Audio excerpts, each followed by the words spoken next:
श्री गुरुदेव भगवान की जय। श्रीमद् भगवद गीता के 8वें अध्याय में अर्जुन का 7वां प्रश्न बहुत महत्वपूर्ण है, जिसका उत्तर लगभग पूरे अध्याय में ही भगवान ने दिया है। मुख्य बात है कि जीते जी या जीवन भर का जो अभ्यास है उसे ही मेरी प्राप्ति होती है, अन्यथा भगवत कृपा ही हो जाए या कोई संयोग ही ऐसा बन जाए तभी संभव हो सकता है प्राप्ति का, अन्यथा बिना अभ्यास के, बिना प्रयत्न के, बिना उसका लगन के वह प्राप्त नहीं हो सकती। जितने भी लोग हैं सब परिवर्तनशील हैं, ब्रह्मा पर्यंत। अभी पिछले श्लोक में यही बताया कि ब्रह्मा पर्यंत जितने भी लोग होते हैं, ब्रह्मा को भी एक दिन प्रलय में, महाप्रलय में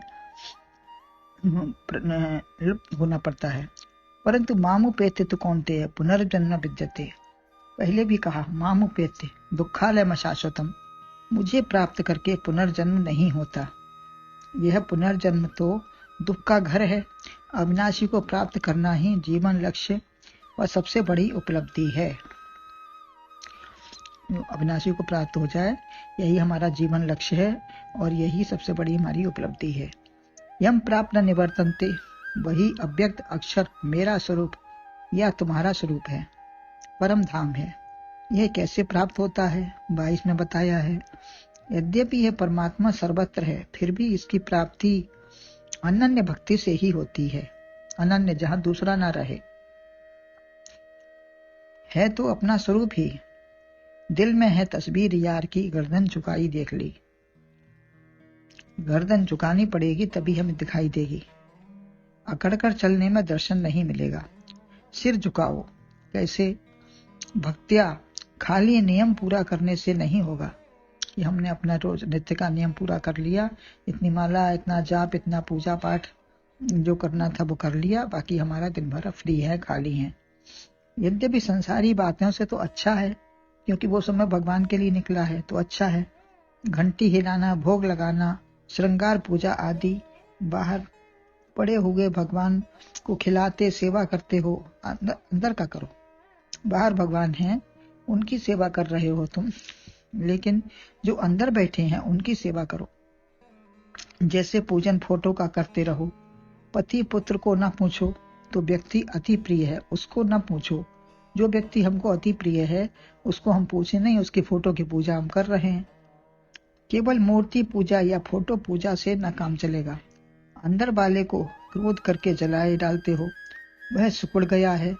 राग काम द्वैत क्रोध किया, अत्याचार अनाचार किया, प्रेम भक्ति नहीं की तो बाहर वाला कैसे प्रसन्न होगा? अंदर वाले से हमने ये सब किया है तो वो सिकुड़ता चला गया है, तो बाहर वाला भी कैसे प्रसन्न होगा? अंदर तो बैठने की जगह नहीं है, कूड़ा कचरा इतना भरा है। बाहर विशाल मंदिर बनाया आपने। अतः प्रेम भक्ति व श्रद्धा करो। प्रेम करो, भक्ति करो, श्रद्धा हो तभी कुछ काम बन पाएगा। अनन्या भक्त्या, जैसे सेवा पूरी हो रही है पति की, परंतु 2-4 और रखे हैं, 2-4 को और पाल रखा है जिनसे प्रेम है नहीं। पति व पत्नी दोनों को ही प्रेम की, परस्पर अनन्य प्रेम चाहते हैं, आवश्यकता है उनको। भगवान भी अनन्य प्रेम ही चाहते हैं। उत्तम के बस मन माही, सपने हो आन पुरुष जगनाही। ऐसे ही मीराबाई भी जीव गोस्वामी जी से मिलने वृंदावन गई तो स्त्री से मिलना नहीं चाहते थे, तो कहा वृंदावन में तो मैं एक ही परमात्मा पुरुष है, यह दूसरा कहां से आ गया? एको देव सर्वभूतेषु गूढ़ा, वही निराकार साकार साक्षात है। ऐसा अनुभव करने वाला ही सच्चा भक्त है। सेवा प्रणाम के लिए सब रूप है। अच्छा आचरण बात सबकी अपना लो, मान लो, परंतु रमण एक पति से ही होगा। सभी भगवत स्वरूप बंदनीय हैं। सद्व्यवहार, सब सदाचार हो सबके प्रति, परंतु वृत्ति एक परमात्मा में रहे। दूसरा अनन्य कोई है ही नहीं।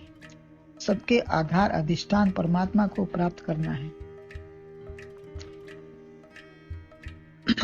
आगे भगवान मरने की बात भी बताते हैं, जो भगवान सदगुरु को ही सिखा सकते हैं, दूसंसारी नहीं बताएंगे। जिन्होंने जीना सीखा उन्हें मरना भी आता है।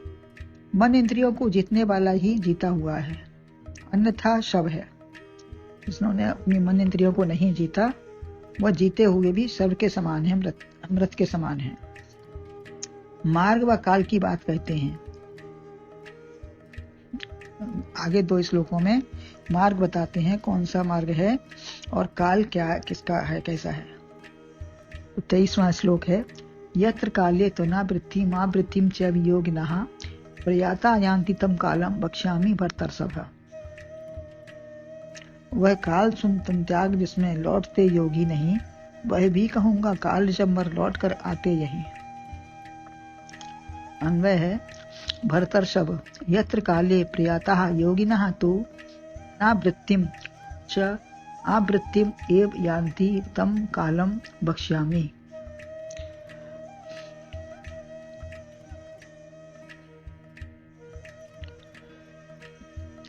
किंतु हे भरतवंशियों में श्रेष्ठ अर्जुन, कांति स्वरूप आत्मा में रमण करने वाले अर्जुन, तुम्हारा हृदय भी बड़ा स्वच्छ है। तुम परमात्मा में ही रमण करने वाले हो। अर्जुन तो केवल परमात्मा को ही जानते हैं, परमात्मा को ही अपना मानते हैं और किसी को संसार में किसी को अपना मानते ही नहीं। अर्जुन के सामने प्रत्यक्ष भगवान है, उसे क्या संभालने वाला तो सामरिया बैठा है। उसे अपने को क्या संभालना है, उसके सामने सामरिया बैठा है संभालने वाला। किंतु वह भाई मित्र गुरु संबंधी द्वारकाधीश सबको देख रहा है। गुरु देखा परंतु हृदय में संशय विपर्य यदि पड़ा रहा तो उपदेश की इति भी नहीं करनी चाहिए। यदि हमारे गुरु होते हुए भी सामने मन में यदि संशय विपर्य पड़ा हुआ है तो उपदेश सुनना ही चाहिए, समझना ही चाहिए। जिस काल में जिस मार्ग में जाने वाले योगी जन जिसमें पीछे आना न पड़े, उन्हें आगमन न हो या जिसका पुनर्जन्म नहीं होता या होता है, उन दोनों को ही मैं तुमसे कहूंगा। जहां से जाकर आना ना पड़े या आते ही हैं तो पुनर्जन्म हो या नहीं होता है, उन दोनों मार्गों में तुमसे कहूंगा। यद्यपि पहले कहा आप ब्रह्म भुवनान लो कहा, सभी मार्ग हैं जहां से जाना आना पड़ता है। सभी ऐसे मार्ग हैं जहां से जाना आना पड़ता है। दूसरा है मामुपेत्य, जहां से आना नहीं पड़ता। संसार में सभी मार्ग ऐसे हैं जिनमें आना जाना पड़ता ही है, लेकिन जहां मामुपेत्य है, मुझको पाने के बाद फिर आना नहीं पड़ता।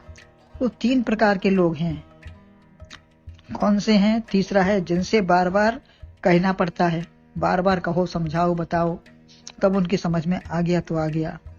दूसरा कहना पड़ता है तब समझते हैं, और तीसरे हैं केवल संकेत मात्र से ही समझ लेते हैं। तो ये सब प्रकार के लोग होते हैं। अतः संकेत कर चुके हैं भगवान। भगवत परायण मृत्यु की चिंता नहीं करता। जो भगवत परायण हो गया है उसको मृत्यु की क्या चिंता, अभय हो जाता है। सद्गुरु मिले तभी कह दिया शरीर मिथ्या है, फिर क्या चिंता। जब अमृत मिल गया तो मरने की कोई चिंता नहीं। जब देह का वाद हो गया तो मृत्यु का भी वाद हो गया। देहाध्यास रखने तक कहाँ कैसे मरूंगा, क्या होगा, क्योंकि प्राण इतने छटपटाते हैं कि वृत्ति भी भंग होने का डर रहता है। हमारा जीवन भर का अभ्यास भी प्राणों के छटपटाने के कारण भंग हो सकता है। मैं ब्रह्म हूँ, यह काल के चपेटे में भूल सकता है। जैसे बहेलिया आएगा, किसी संत ने पक्षियों को पाठ पढ़ाया, एक महात्मा ने, कि देखो बहेलिया आएगा, दाना डालेगा, जाल बिछाएगा, लेकिन तुम उसमें फंसना नहीं।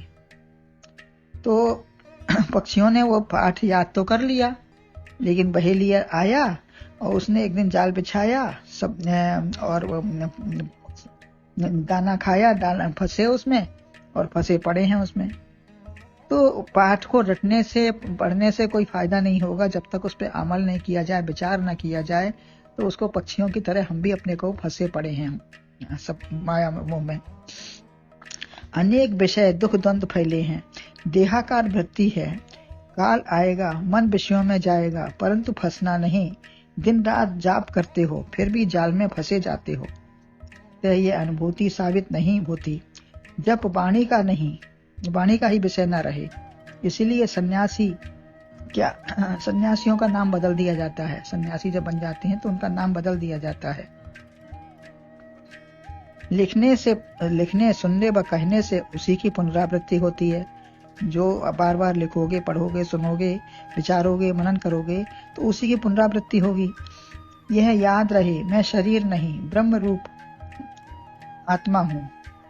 सद्गुरु के मंत्र की माला जपो, तब मंत्र तंत्र होकर सिद्ध हो जाएगा। सद्गुरु ने जो मंत्र दिया है उसकी माला जपते रहो तो जपते जपते वही मंत्र हमारा तंत्र बन जाएगा, यंत्र बन जाएगा हमारा। फिर क्या भाव हो जाएगा? सो अनन्य जाके असे मत न टरे हनुमंत, मैं सेवक सचराचर रूप स्वामी भगवंत। मैं सब चराचर का सेवक हूँ, सब दूसरा कोई है रहता ही नहीं। आवृत्ति और अनावृत्ति, सीधा मुक्ति है एक मार्ग है सीधा मुक्ति, और दूसरी मार्ग है क्रम मुक्ति। क्रम से धीरे धीरे आगे बढ़ते हुए वो उस मार्ग को प्राप्त कर सकता है। तो पहला हम बता चुके हैं सीधा मुक्ति का, और दूसरा धीरे धीरे भटकता घूमता हुआ लक्ष्य तक पहुंचेगा ही। तो लक्ष्य तक पहुंचना है जिस रूप से भी पहुंचे, लेकिन अगर आप सीधा मार्ग अपना के अपनी उसी पर चलते रहते हैं तो आपको अपना लक्ष्य प्राप्ति हो ही जाएगी। समय से पहुंचे वही समझदार है। चलो गुरुदेव भगवान की जय।